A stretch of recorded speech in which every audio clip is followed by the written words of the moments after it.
Hello and welcome into the 24/7 Sports Football Recruiting Podcast. I'm National Recruiting Analyst Cooper Petagna alongside 24/7 Sports Director of Scouting Andrew Ivins and 24/7 Sports Director of Research Ryan McGrady, who they call the Nostradamus. We are going to start our show with a new tradition, Random College Football Player of the Day, and no better way to start with the legend who they call Greg Paulus. Ryan McGrady, take it away. Today's random college football player is very random because he only played 1 year of college football. It's Greg Paulus.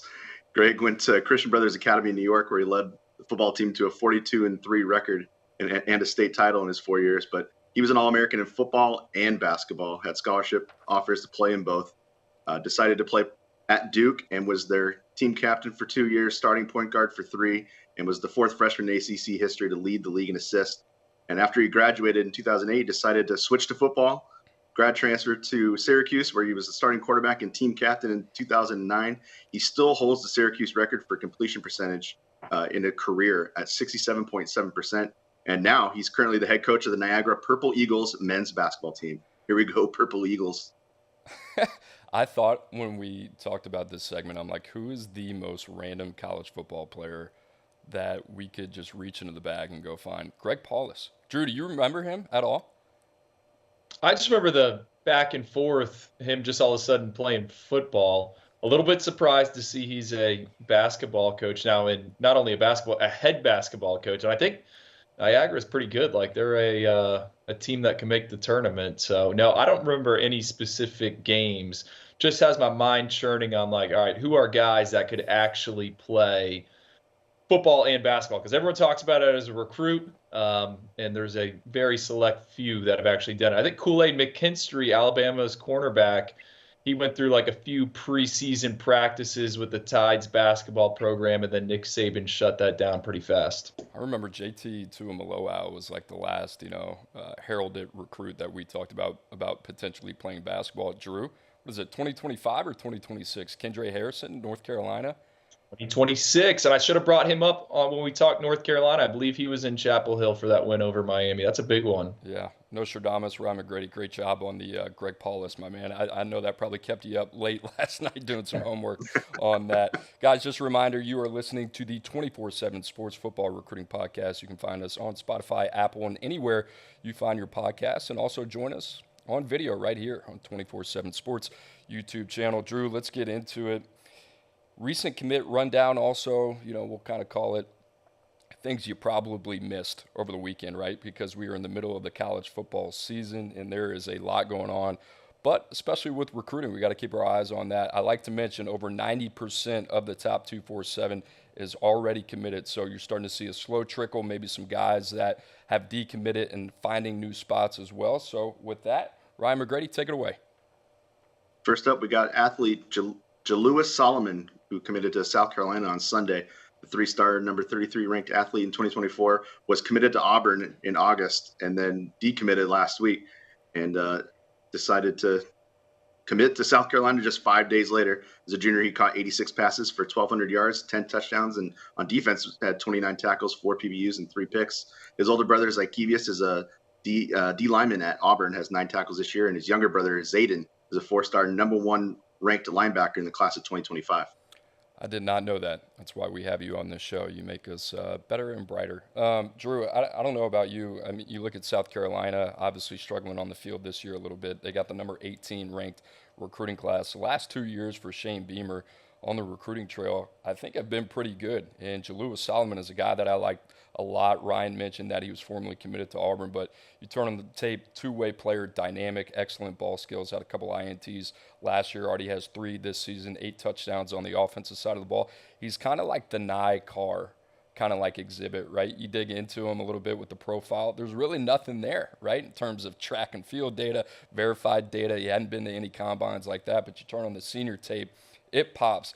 I like what South Carolina's done, Drew. It wasn't long ago when we would look at the top of South Carolina's class and be like, do they have the guys that it takes to compete? I mean, you look at Carolina this year, Dylan Stewart, Josiah Thompson, Michael Smith, who I know you love, Fred Johnson, Cam Pringle, Wendell Gregory, Mazio Bennett. All those guys are in the top 247 for us. All those guys are guys that we love. And then you add in a guy like Jalewis Solomon, who you get from Hugh Freeze and the Auburn Tigers.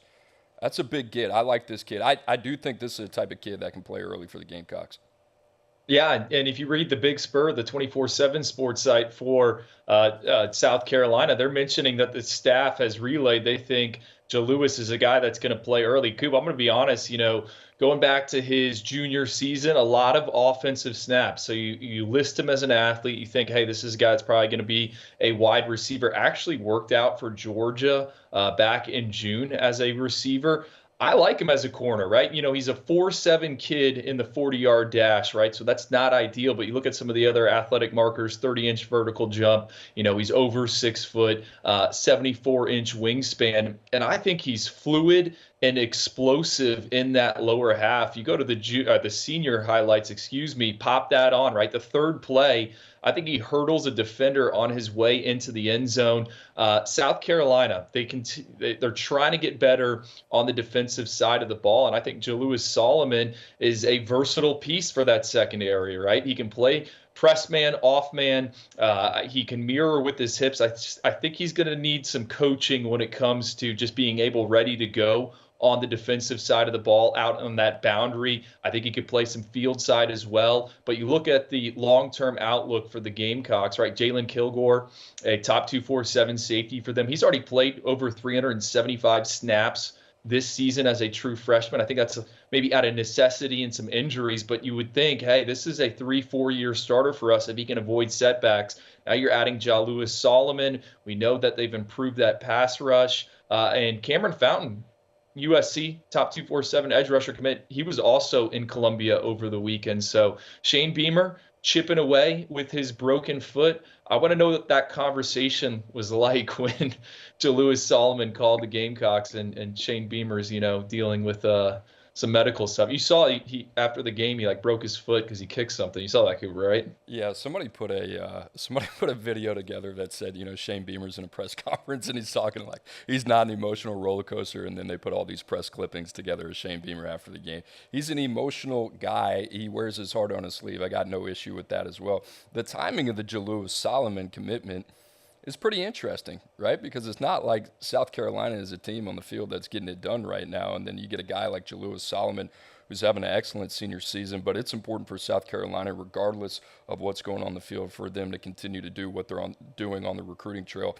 I think the arrow is still pointing up, Drew. They got to get it figured out between the white lines, but in terms of what they're doing talent acquisition-wise, a lot to be excited about. All right, Ryan, what you got next? Next up, we got an edge rusher, C.J. Jackson, committing to LSU last Sunday. He's the 30th ranked edge in the class of 2024. Decommitted from Georgia Tech on October 5th and then went to the LSU Auburn game at Tiger Stadium last weekend and committed. He has 8 sacks so far in 2023, and he's the lone commit from the state of Georgia for the Tigers this year after LSU had 4 in the class of 2023. Yeah, Ryan, that's kind of notable to me, just them in the Peach State. That has kind of been an area where the Tigers have had a ton of success. B.J. Ojulari, they've won some big battles there in recent years, and for them to be a little bit dry. Now, I know Joseph Stone, a athlete out of the Atlanta Metro, he recently decommitted. Not surprised to see him part ways with LSU, or vice versa, LSU part ways with him. C.J. Jackson, to me, this is big because I think I said it a few weeks ago on the podcast. What is their plan on the defensive line when it comes to edge rushers? They missed out on Colin Simmons, but there really wasn't a ton of other names that were on the board for them, or at least we knew about. Now, C.J. Jackson's a kid that was in Baton Rouge for an official visit in June. So the fact that they're able to flip him, I think, is certainly notable. As a senior, he's been playing with a club on his hand. I don't know if he's got a broken hand, but he's still producing, still getting after the quarterback. Another kind of one of these kids where we've never really seen him in a camp setting, never seen him in a combine setting, a bit of a ghost online in terms of, hey, what are his measurements? But you pop on the tape and you see him making plays. He's got some burst, he can bend, and that's why we have him as an 89. He's the highest 3-star grade for us. We'll see, how things shake out. But big picture-wise, LSU needed this, right? They only took 3 defensive linemen last cycle. None of those guys are playing. Now they get C.J. Jackson in the fold. I'm just interested to see what it looks like for the Tigers up front in that pass rush, because this feels like the 3rd cycle in a row where they're just not loading up at that position. It's been interesting to see what's unfolding with LSU in that defensive line room. I think if you talk to a lot of people in Baton Rouge, there's been a lack of continuity, right? And I think the guy that people point to is five-star Mason Smith. You look at his development or lack thereof, a lot of expectations for him. Brian Kelly comes in his first year, hires defensive line coach Jamar Cain, who was at Oklahoma, a quick cup of coffee with USC when he went out there with Lincoln Riley. He's now with Sean Payton in the Denver Broncos after 1 year, right? You think about what they brought in last year in that cycle. You have guys like Deshaun Womack, obviously the headliner, Jackson Howard as well.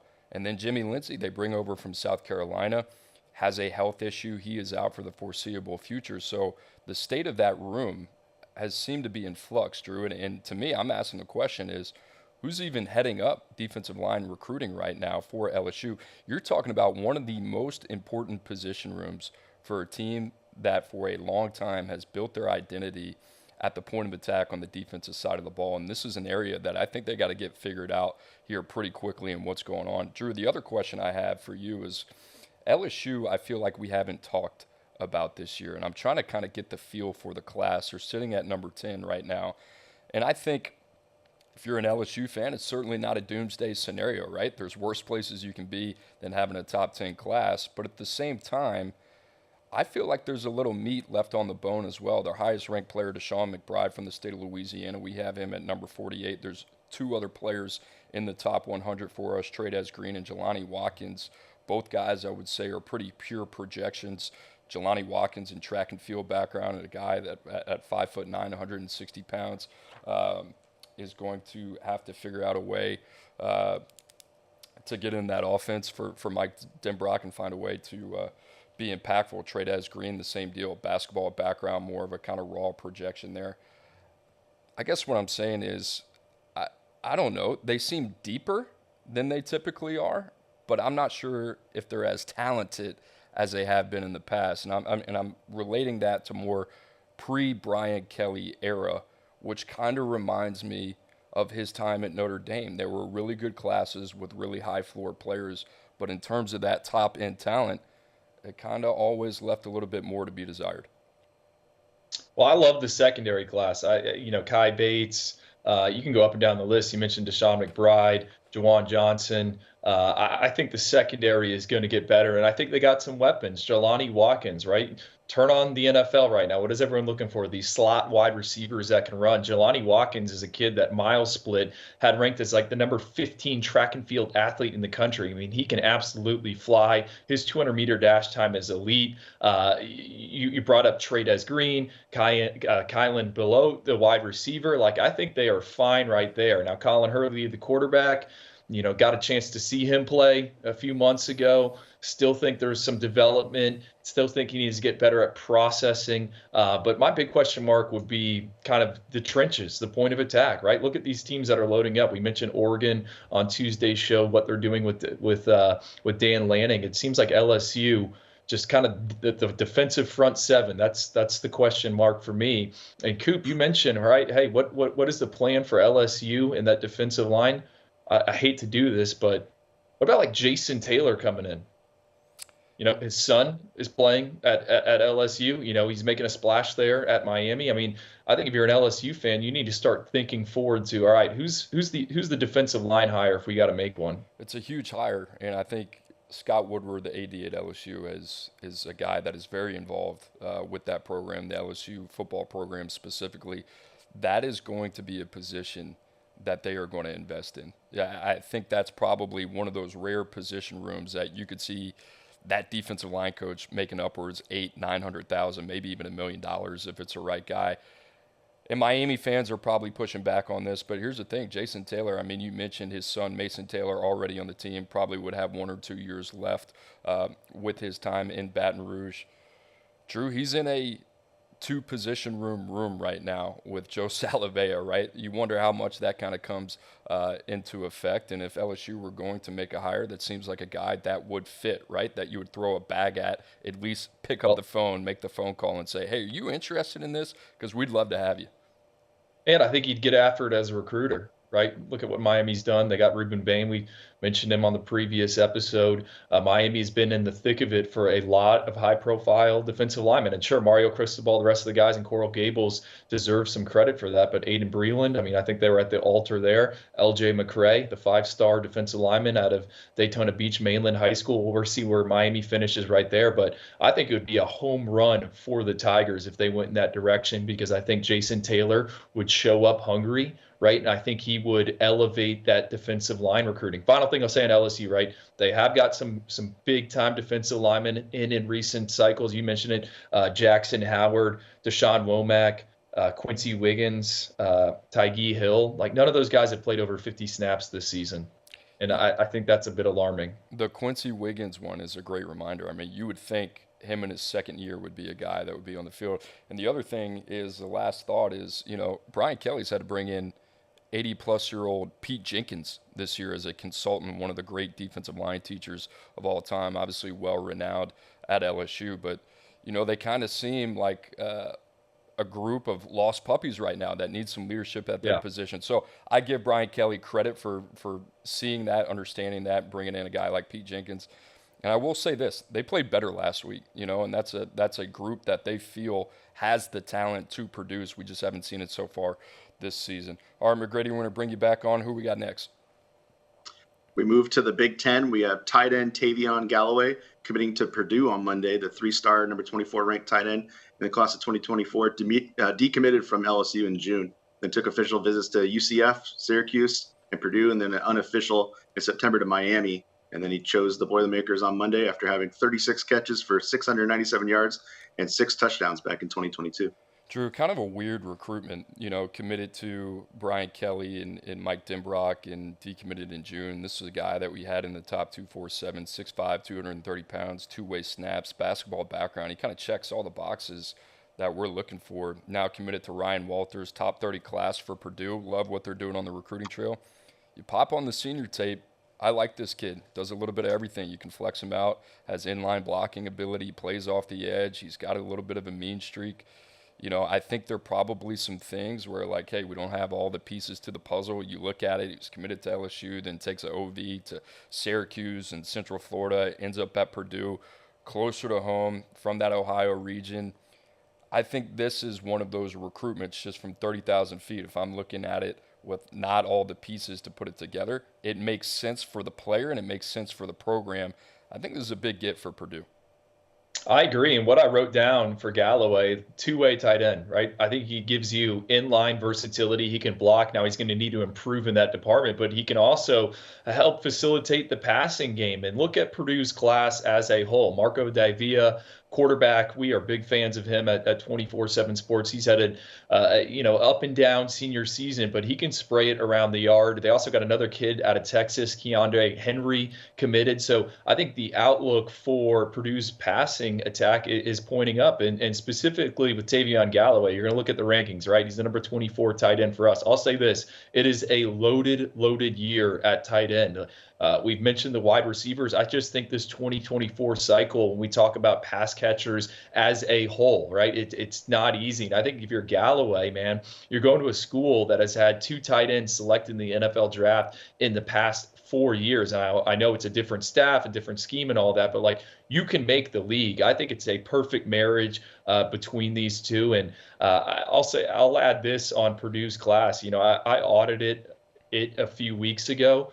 Dude, they got some under the radar guys. Their offensive line haul, I'm really bullish on. 3 of the 4 guys over 45 feet in the shot put. The other one, John Randall Jr. out of Mississippi, helped his team win a state title in basketball. Big man running up and down the court, throwing down dunks. Can't wait to see him at the Alabama-Mississippi game. They also got a nice pass rusher, Jamari Payne out of the state of Alabama. Ryan Walters, it's been impressive to see, what areas Purdue wants to attack. I think they're going to focus on the backyard, like you said, with Tayvion Galloway, but also getting into SEC country and the state of Texas seems like a smart play. He's had a plan. I think you can see his vision. I think the other thing, like if you're Purdue, you got to be an opportunistic program. It seems like Tayvion Galloway kind of almost fell in their lap, right? And I think for them, that's one of those you got to take advantage of. And good job by Ryan Walters there. All right, McGrady, we got one more with Jayden Harvey. What do we got? Yeah, edge rusher Jayden Harvey commits to Penn State on Monday. The 3-star, number 33 ranked edge in the class of 2024 had been crystal balled to Penn State since last October, and he took an unofficial visit at USC for their season opener versus San Jose State. Turned into a little bit of a recruiting battle, but Penn State was able to get the commitment. He made his decision after visiting the Penn State Iowa game during their whiteout game, and that sealed the deal. I think Jayden Harvey is perfect for what Penn State wants to do on defense, and more specifically so with Manny Diaz running the show, right? All eyes are going to be on the game against Ohio State this weekend, and I think the story is going to be that defense. I had a chance to cover Manny Diaz when he was at the University of Miami, got very familiar with that scheme and that system, and it starts with generating pressure at the point of attack, and more specifically so from the interior. And Jayden Harvey, is he an edge rusher? Is he a defensive lineman? I think he's a guy that you add some weight, tack some mass on. We know Penn State's strength and conditioning program is impressive and can transform bodies. I think you view him as a 5 or a 3 on the inside, and you let him rip in certain passing situations. So I love this pickup for Jayden Harvey. Sharp football, it's kind of one of these metrics I use. They have Penn State as the number 2 defense right now when it comes to creating negative drives. So that's negative plays, sacks, 3 and outs. Number 1's Iowa. Number 2, Penn State. Number 16 is Missouri. And that's under the direction of Blake Baker, who was Manny Diaz's protege at the University of Miami. So I love this fit, and I think he's a guy that is made for Penn State. I'm with you, Drew. I think about 3 position rooms when I think about Penn State over the last 3 years. Quarterback, what they've done there. I mean, you think about Jackson Smolik, Ethan Grunkemeyer, and then I think about that defensive line room, right? What they build off the edge. And then the last one, the defensive back room, the success that they've had going down in the state of Florida. And I bring up the last 3 years because I got here in 2021, and Penn State has been like the consistent team for me that might be outside of the top 10. I think last year they were at 12. The year before that they were at 8. But I love what they're doing. Like from a consistent roster construction standpoint, the consistency of how they're building their team with a height, weight, speed philosophy. I think in a lot of ways that's the culmination of the team that you're seeing right now, and I think they're built for the future. I think it's going to be a huge litmus test this weekend against an Ohio State team that might not be as prolific as they have been through the air, and this is a really well-coached and very talented Penn State defense under Manny Diaz. Drew, I don't know about you, but this is kind of like, to me, this is the game that I have circled for Penn State to kind of see, like, all right, where do they fit in kind of the big picture of college football going forward? Absolutely. And Coop, Penn State is stocking up at premium positions, right? You just said it. Quarterback, defensive line, and then in the secondary, right? They didn't get Conrad Hussey last cycle. They finished with Elliott Washington. He's playing early on. They got John Mitchell, cornerback out of Florida, Antonio Belgrave Shorter. Like, those are all really talented guys. I think the offensive line deserves some credit as well. Cooper Cousins, we moved him up in our most recent Top 247 update. Garrett Sexton has everything you're looking for in a future left tackle. I think their formula, when we look at where college football is right now with the transfer portal, the NIL, and all this stuff, they're investing in the correct position rooms, offensive line, pass rushers, quarterback, and then in that secondary. So I love it, what Penn State's doing. Big matchup for Penn State this weekend in Columbus. We're going to find out a lot about that team. College Game Day will be there as well. So a huge showdown in the Big Ten. All right, Drew, one of my favorite segments that we got coming up here, Scouting Crushes. Now, here are the rules. You cannot highlight one player in the top 32, so no 5 stars allowed. They have to be on either day 2 or day 3 of what we like to call the NFL draft. So, Drew, Scouting Crushes. We had the Top 247 release of 2024. An update. We have 2 more left, one in December, which will highlight the postseason, and then February as well. So we'll get started with some Scouting Crushes. And Drew, I'm going to start with you. Zaban Brown, cornerback out of Modern Day, the number 44 player in the country, number 3 cornerback. This is a year that is light on corners, right? And only 1 in the top 32, I believe, with Ellis Robinson really at the top of the board. But Zaban Brown's one of those guys. We got him at 44 right now. He's within striking distance of the top 32. And, Drew, this is a guy that you think potentially has enough in the tank to make a move if everything lines up. over the next couple months before signing day or even after signing day to potentially be in the conversation for a top 32 spot? So, Coop, what I think is kind of unique about this scouting calendar or recruiting calendar is, for me personally, the month of January and the month of February, I get a chance to see a ton of blue chip defensive backs and wide receivers at various camps and 7-on-7 tournaments down here in Florida, right? The weather is better. Teams will travel from all across the country. And I go back to this past winter, right? It was all the 2024s, a lot of them at the Battle Miami event. And then you had the Orlando Pylon event. And that was my first exposure to Zaban Brown, who was at Mater Dei High School. He's playing for the South Florida Express. I know it makes no sense, but these have kind of turned into all-star teams where kids will play with anyone. And I thought right away, Zaban Brown, to me, he was my favorite cornerback that I had scouted in that type of setting. We're talking about a kid that is over 6 foot, and he is super clean with his footwork.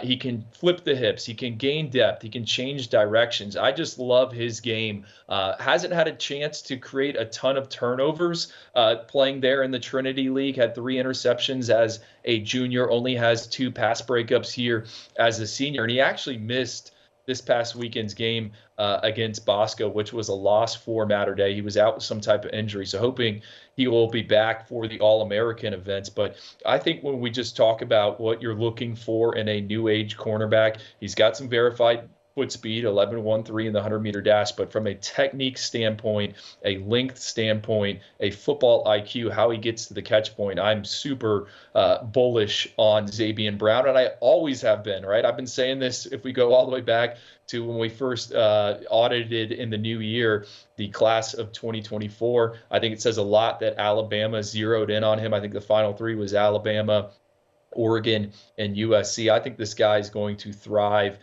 for the Crimson Tide under the direction of Nick Saban. And remember, they just got Caleb Downs last cycle, going to eventually lose Kool-Aid McKinstry. I think Zaban Brown is someone that can step in, play field corner if you need him to, and I think he can play over the top as well. So Zaban Brown, big on him. And Coopy kind of reminds me, I've been looking for a player comp. I think I found one. Nate Wiggins, the corner at Clemson. Nate Wiggins, two-way guy coming out of Georgia. Zaban Brown doesn't have that luxury there playing for the powerhouse that is Mater Dei, but I think from a frame standpoint and what they're able to bring to the table, I kind of like that one for Zaban Brown. I think it says a lot about Zaban Brown that Alabama's going all the way out to California this cycle to go get a player like him. I also think it says a lot about the corner board, right? That Alabama does have to go all the way out to California to get a guy like Zaban Brown. Love the Nate Wiggins comp. I see that lining up a lot. Drew, I'm going to go with the Damaris Williams. This is a guy that we have right behind Zaban Brown at number 45, top 10 defensive lineman in the country. He's going to join a stacked Florida defensive line room out of North Carolina, Clinton, North Carolina, 6'2 1/4", 256 pounds. He's got a 80-plus inch wingspan, ran 4.78. Drew, this is one of those guys we kind of saw in the spring, tested extremely well, caught our eye, and then in terms of the senior season, man, getting it done on both sides of the ball. You see the running back tape, it really pops, strong, explosive, dynamic off the edge, can beat you with speed, quickness, also has the ability to go speed to power. This is just one of those guys, Drew. You watch the senior tape, you look more into the athletic profile. It's like he's kind of got a bottle rocket attached to him in terms of the stock right now. But an ascending player, a guy that we love. You think about Florida's defensive line room, Jamonte Waller, another guy, super productive we got to see earlier in the year as well. And then not to mention one of my favorites, Nasir Johnson, right? So Florida's got this defensive line room kind of humming, top 3 class in the country. Drew, this is a guy at the end of the day I think has all the physical traits to be in the conversation for a top 32 spot. The comp for me, and it's not perfect, is another guy from North Carolina. It kind of reminded me of Jalen Walker out of Georgia, right? And the reason I say that, both had two-way snaps, both from North Carolina, and both guys, I think, position projection-wise, were kind of murky. We didn't know whether Jalen Walker was going to play off the edge. We didn't know whether he was going to be a second-level off-ball linebacker. I think that's the same thing with Damaris Williams. He's got some things to figure out in terms of where he's going to line up on the field. The good thing for Florida, I think they're getting a different caliber athlete. Well, I would encourage anyone watching or listening to search his highlights because you got a How much did you say he weighed? What is he now? 260 or something like that? Yeah, that was a while ago. That was in the beginning of the year, Yeah. right? So yeah, He's he 256. he's essentially like a featured running back for his high school. It's kind of rare. And when we first, I believe, came across him, I was in the dark web trying to research him. Like he worked out as a sophomore at NC State as a running back. Like he showed up, and I think he ran like a 4.7 on the lasers for them, and they thought he was a running back. No, Kuba, I love you brought him up. I think the strength of Florida's class is that defensive line, right? And Florida has known this for a few cycles now. They got to get better up front, and they got to build some depth out. And I think Amaris Williams, Nasir Johnson, Jamonte Waller only going to elevate the floor of that room. Kelby Collins, we're seeing him play here early on for the Gators. Holding on to that group is going to be big for Billy Napier. All right, Drew, I used to be a doubting Thomas on this guy. You made me see, and now I believe. That is top 247 running back Dylan Jones out of Maryland, committed to Wisconsin. One of our favorite fits, but I think is a guy that as we have continued to watch, we have continued to admire. I mean, he continues to win over the hearts and eyes of the people making the decisions at 24/7 Sports. Drew, you have long been a fan of Dylan Jones. I have. Saw him at the Under Armour Baltimore camp back in May, my alpha dog for the event, which says a lot, right? It's not a padded camp, and it's hard for running backs to really, I don't know, shine in that setting. You got one-on-ones and some positional drills. I just love this guy's run style. He's violent. He's a slasher, quick to hit the hole. He always seems to be spinning and flinging forward. I think he is built for in between the tackles work. But when he finds daylight, he's creative at the second level, and he's going to get into the end zone. Good counsel, big rivalry game this past weekend against DeMatha, went to overtime. Dylan, 3 touchdowns in that game. Look, Wisconsin's going to lose its top 2 running backs after this season. I know, hey, they got the air raid going on there. They're going to throw it all around the field. Look at the Big Ten statistical leaders right now. Wisconsin is number 3 in rushing yards per game. They still want to run the football to move the chains. And Dylan Jones is part of, I think, a 3-man running back class right now. I continue to kind of just read, the Wisconsin sites, and some of the other guys are the ones everyone's glowing about, right? Those are the running backs they like. We like Dylan Jones. And I also, he's physical, right? Again, hard to get to the ground. Well, it makes sense. He's a decorated wrestler, 4th at states there in Maryland in the 172-pound weight class. So he's also, I think, been on the lighter side, right, trying to cut weight. Get him to Wisconsin with Luke Fickell in that strength program, and he's going to be a monster at some point down the line. So big fans. And then and I'll also add, watch his full game against Orlando Jones. He can get it done in pass pro. I think we always overlook that when it comes to these running backs. His ability to play all 3 downs and protect the quarterback is certainly notable, and it stands out with this 2024 group of ball carriers. Everything you just said about Dylan Jones lends to him seeing the field early in Madison, right? I mean, you talk about excellent balance, body control, strong, being able to play between the tackles, good patience, vision if you watch him on tape as well. And then you talk about his ability to catch the ball out of the backfield and being able to protect and pass protection. I don't think people really understand for young running backs. That's kind of the thing that will either be the reason they see the field early or they don't, right? Can you trust those guys in those type of situations? Dylan Jones, a wrestler, Drew, at the running back position. Guess what? His head coach, also a wrestler as well, right? So you think about that connection. That's probably something that drew Luke Fickell to Dylan Jones for quite some time. All right, Drew, I'm going to go to Clemson here. I'm going to go with Daren Mayo, out of the same school of Dylan Jones in Maryland. And this is a guy that, as I've gotten familiar with more recently, 6'8 and a quarter, 250 pounds, 36.5-inch arms. He's got excellent length, good combination of size and athleticism as well. You can stand him up. He can play with his hand in the dirt. Quick twitch, explosive, long. I think he needs to learn how to play through his frame, use his size to his advantage. But this is a guy, you mentioned Wisconsin strength conditioning program. I think Clemson, from a defensive line developmental standpoint, I don't think there's a better fit for Daren Mayo. He's going to go there, and I think by year 2 is going to be a guy that you're going to see making plays for Clemson. We've seen what they have already in guys like Tamarian Parker, Peter Woods, Drew. To me, this was an excellent evaluation with our latest Top 247 update. He finds his way in there. But I love this kid, and I think he's only getting started in terms of scratching the ceiling of what he's going to be.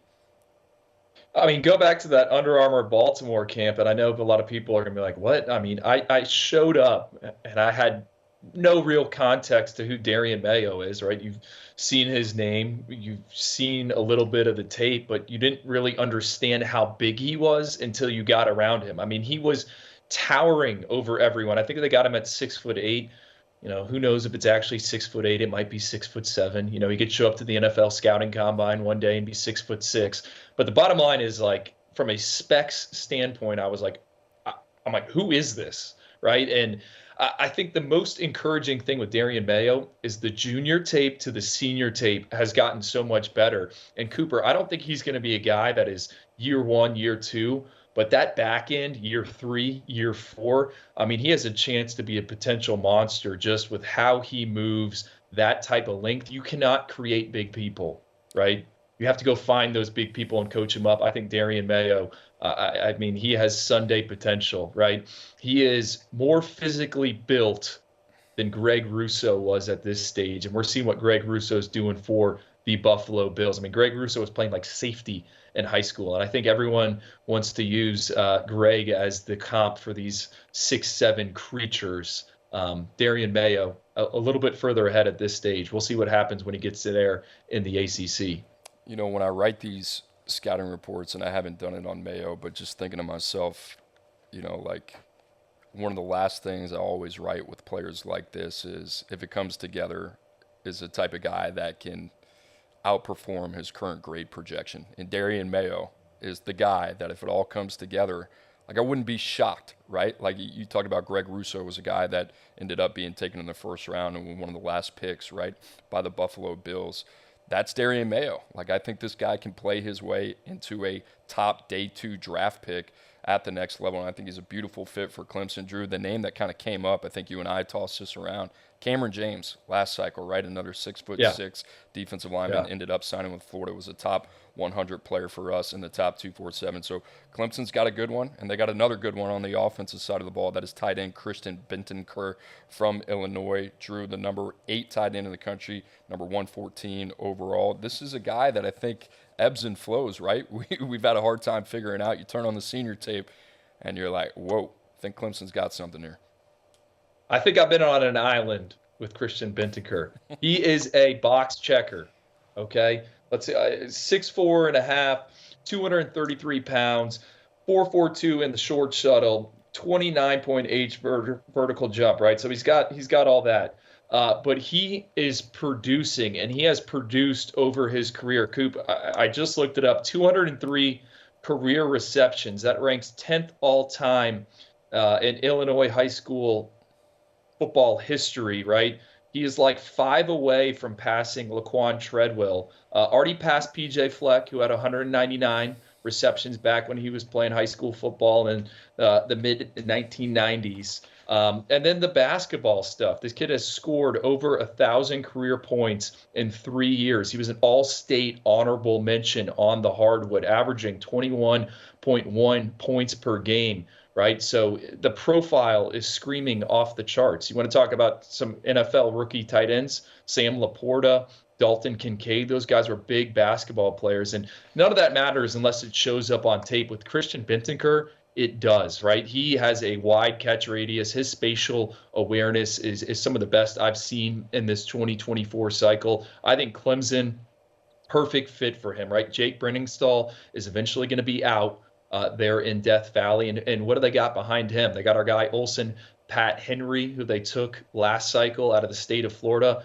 Heard some things from FAU's coaching staff who saw him in warmups, and they're like, dear God, hopefully this guy doesn't play against us because he has transformed his body. But Christian Binker, I think he can be a move tight end. He's going to need to improve the blocking a little bit, but what's encouraging is he also plays defense. Already has 5 sacks, 5 games into his senior season. I just love everything.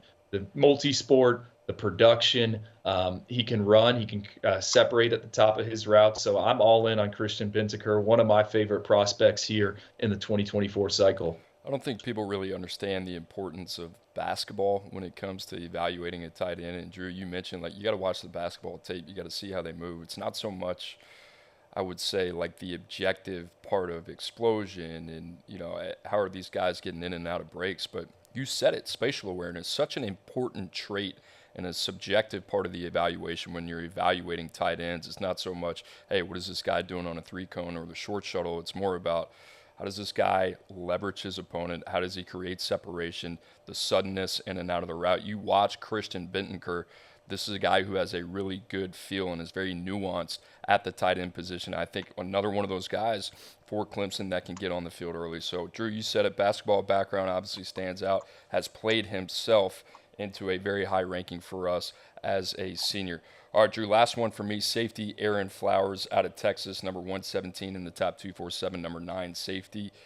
Just one of those guys, you turn on the tape, and it's kind of hard to take your eyes off. 6 foot, 180 pounds, 6'4 plus wingspan, 4'13" shuttle. And the reason I bring that up is when you watch the tape, this guy is a chess piece on the back end in the secondary. You see him. He can play both safety spots. He's very comfortable in run support. But the short area quickness matched up with the football instincts playing the deep part of the field, I think that's going to result in a guy who's going to have a lot of on-ball production. The other thing, his closing speed, his physicality at the point of attack, really willing and physical tackler. I think this is a dude that's going to come into a very talented Oregon secondary, but he's going to find his way on the field via special teams, right? That's one of the things that stands out when you watch this kid. He was one of those guys, Drew. It's like, I don't know how much he's really got to move up. I think we got him in the right spot. But in terms of like football players that you asterisk on your board when it gets to a certain range, like if you're in a draft room, you're like, I got to get that guy. If he's there, we're taking him for a lot of different reasons. This dude can do a multitude of different things. Super smart, heady defender. Like I said, can play the run, can play the pass as well. Those guys are really hard to find. It seems like we just love Oregon's entire defensive class, right? You mentioned Danimal might sign one of the top D-line groups ever for a West Coast program. I think the secondary, you said it, Aaron Flowers, they got Iffy at, where is he at? St. Francis, Dakota Fields. Then you talk about the linebackers. I mean, Oregon's defense, they're going to be ready for Big Ten play. Yeah, Oregon getting it done on the trail right now, currently ranked number 9 in the 24/7 Sports Composite Team Rankings. Just a quick reminder, you are listening to the 24/7 Sports Football Recruiting Podcast every Tuesday, Wednesday at 5 o'clock Eastern Time, 4 p.m. Central. Make sure to subscribe to the show wherever you find your podcasts, Apple, Spotify included. You can also find us on the 24/7 Sports YouTube channel. All right, let's get back into it here, Drew, in a segment that you yourself came up with. How about this? The International Olympic Committee announced on Monday that flag football will be part of the 2028 Summer Olympics in LA. Before we get to this, Ryan McGrady, you got to have something on this, huh? It's one of 5 sports, I want to say. So they got squash coming into the Olympics and a couple other sports. So it's cool to see flag football coming to. It's been around in America, and now the rest of the world will get to see it because it's going to be the Olympics for the whole world to watch. Miami Dolphins All-Pro receiver, he also tweeted, making sure that everybody knew. He said, hey, calling all NFL guys, let's bring one home with a gold medal emoji. Shout out Tyreek Hill. Here's the thing, though. 2028, how old is Tyreek Hill going to be at that time? Drew, I think you did the math on that, right? He'll be what, 34? 34 or 35. Whew. I don't know. I think Tyreek Hill is probably – it would be interesting when they put this team together and kind of see the guys that actually do take the field for the United States flag football team, who are going to be the guys that actually play. Like our NFL teams actually going to let their players play in the Olympics of a flag football game. I can see that being a big deal. The U.S. men's national team, they won gold in 2022 at the World Games, held in all places. Birmingham, Alabama. Shout out to my peeps in Birmingham, Alabama. The roster included 12 players. So, Drew, with that, each of us are going to select 2 guys for the 2028 Olympics. And I'm going to start with you, Drew. Who you got? Well, I've done some research on this, right? I mean, it's not 7-on-7, but it's flag football is essentially 7-on-7. So you mentioned 12 guys, right? You have to have guys that go both ways. They got to be a wide receiver and they got to be a corner. So we're looking to 5 years from now? I think the obvious player, Travis Hunter, right? And some context, I've seen Travis Hunter play 7-on-7. We've all seen what he's done at Colorado here for Coach Prime going both ways. Like, he is probably the best 7-on-7 player I've ever seen. We're talking about someone who at one point was Georgia's career state leader in touchdown catches. We know what he can do on defense. I think Travis Hunter should be an absolute lock for this team, right? He can shut down one side of the field and then he can go get the football on offense. So my mindset, my thinking, you need two-way guys. I think Travis Hunter is the first call you need to make. And I also think Travis Hunter would embrace this, right? This is a guy that loves to be in the spotlight. I think, where would he be in 2025, like year 2 of his NFL contract? Yeah, what blows my mind is, the opposition. What poor soul from whatever other country is going to have to guard Travis Hunter one-on-one. Drew, my first invite, my first phone call, Caleb Williams, Heisman Trophy winner last year in 2022, the most prolific passer in the country. Maybe not this year. I mean, you got all those quarterbacks, Drake May, Bo Nix, Michael Penix. It's been a competitive year at the top, but this is the guy. I think, Drew, the other thing I would have to ask is, do they have a rusher in flag football, right? Because that went into the part of the equation in the decision-making process for me. This guy is the best on the move. He is got what Bill Walsh likes to call the spontaneous genius. He can play within the structure of the pocket. He can also do some things outside of the pocket.